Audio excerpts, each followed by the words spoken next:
Modeling meiosis. Meiosis is a single replication followed by two consecutive cell divisions called meiosis I and meiosis II. Meiosis I is a reduction division where two haploid cells are formed. Meiosis II is very similar to mitosis where four haploid cells are formed.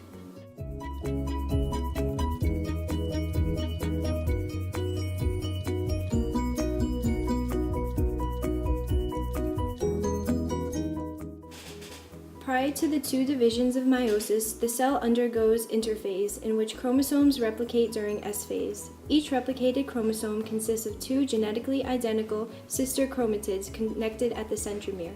The centromere replicates and forms two centrosomes.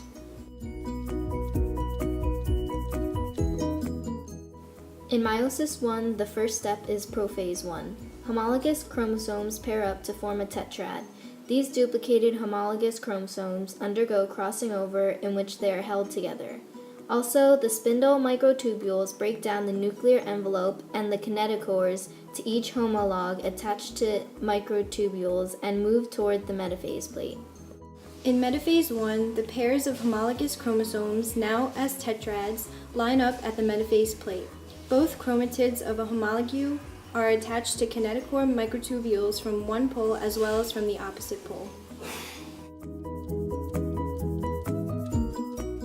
In anaphase I, the chromosomes move toward the opposite poles, guided by the spindle apparatus.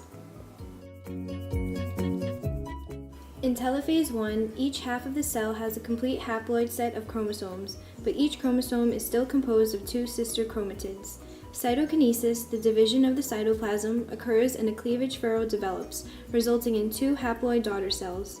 The chromosomes decondense and the nuclear envelope reforms. Meiosis II follows shortly after meiosis I. There is no interphase between meiosis I and meiosis II. Chromosome replication does not need to occur because they are already replicated. Meiosis II is similar to mitosis. The second meiotic division is the separation of sister chromatids, which also occurs in mitosis. However, the first meiotic division is simply the separation of homologous chromosomes. In prophase II, a spindle apparatus forms and chromosomes, each composed of two chromatids, move toward the metaphase plate.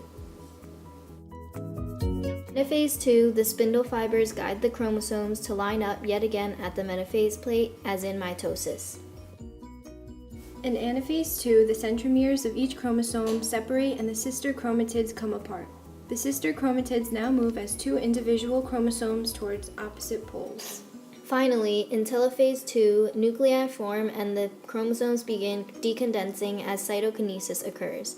Four daughter cells are produced, each with a haploid set of chromosomes. Each of the daughter cells is genetically distinct from the other daughter cells and from the parent cell. Errors can arise in meiosis, such as non-disjunction. This occurs when problems with the meiotic spindle causes errors in daughter cells. This occurs when sister chromatids fail to separate during meiosis II. Offspring results from fertilization of a normal gamete with one after non-disjunction will result in an abnormal chromosome number. This can cause Klinefelter syndrome, Jacob syndrome, and Turner syndrome. Meiosis is the process that provides opportunities for new combinations of genes to occur in the gametes. Since each gamete contains a different set of DNA, this produces a unique combination of genes, thus allowing for genetic variation.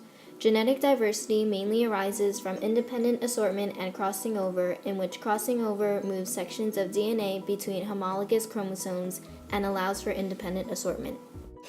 Independent assortment arises when each homologous pair of chromosomes is positioned independently of the other pairs at metaphase I and results in each pair sorting its maternal and paternal homologous into daughter cells independently of every other pair. Each daughter cell thus represents one outcome of all possible combinations of maternal and paternal chromosomes. In our model, 8 different combinations of chromosomes are possible for daughter cells because there are 3 haploid cells in the organism, and 2 to the third equals 8 possible combinations.